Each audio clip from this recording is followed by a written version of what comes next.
Si tu veux soutenir ma chaîne, le jeu Serial Battle ou mes projets en général, tu peux te rendre sur la boutique de mon site serialbattle.eu/boutique ou tout simplement partager cette vidéo. Cela ne te coûte rien mais m'aidera grandement à me faire connaître et m'encouragera à continuer mes projets.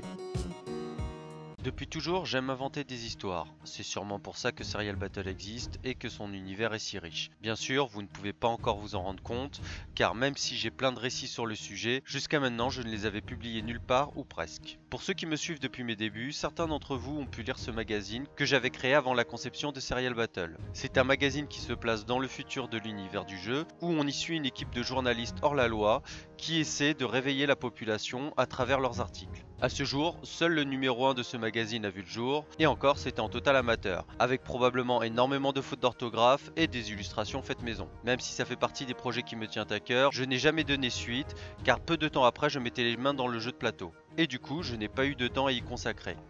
Mais qui sait, peut-être un numéro 2 verra-t-il le jour, un de ces quatre. Et ce coup-ci, avec des vraies illustrations j'espère. Si je vous parle de ça, ce n'est pas du tout parce qu'il est d'actualité que je reprenne le magazine, mais parce qu'en 2018, j'avais commencé à écrire des nouvelles sur l'univers du jeu.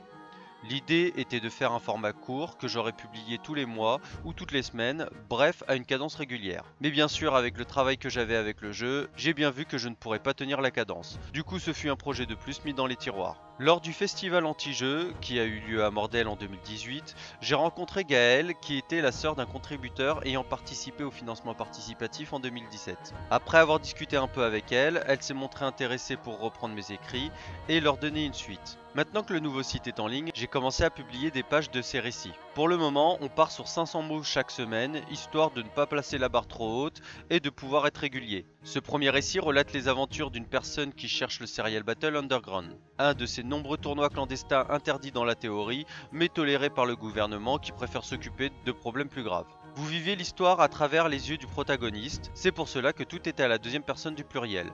Toutefois, lorsqu'il y a des choix à faire au niveau du sexe, nous employons le féminin, histoire de casser un peu les habitudes de notre société patriarcale. De plus, j'ai toujours eu l'impression qu'il y avait plus de lectrices que de lecteurs, donc ce sera plus facile pour elles de s'identifier. La publication se faisant en ligne, il est possible que l'on décide par moment d'ajouter des choix alternatifs aux personnages. Un genre de livre dont vous êtes le héros, qui vous permettrait de choisir la direction que prend le roman. Donc n'hésitez pas à nous transmettre vos idées si vous pensez à un moment que le personnage aurait dû prendre telle décision plutôt qu'une autre. Si nous avons la possibilité de les intégrer, c'est avec plaisir que nous le ferons. Et si vous aussi vous souhaitez participer et apporter vos compétences pour enrichir l'univers de Serial Battle, n'hésitez pas à me contacter. Il y a par exemple un auteur qui travaille depuis quelques temps sur la version du jeu de rôle. J'essaierai d'ailleurs de vous faire une vidéo dédiée pour vous en parler davantage. Vous pouvez d'ores et déjà cliquer sur le lien qui est en description pour accéder aux nouvelles disponibles. Je dis un grand merci à Gaëlle pour sa participation, j'espère que ses écrits vous plairont et que vous l'encouragerez à continuer par vos messages.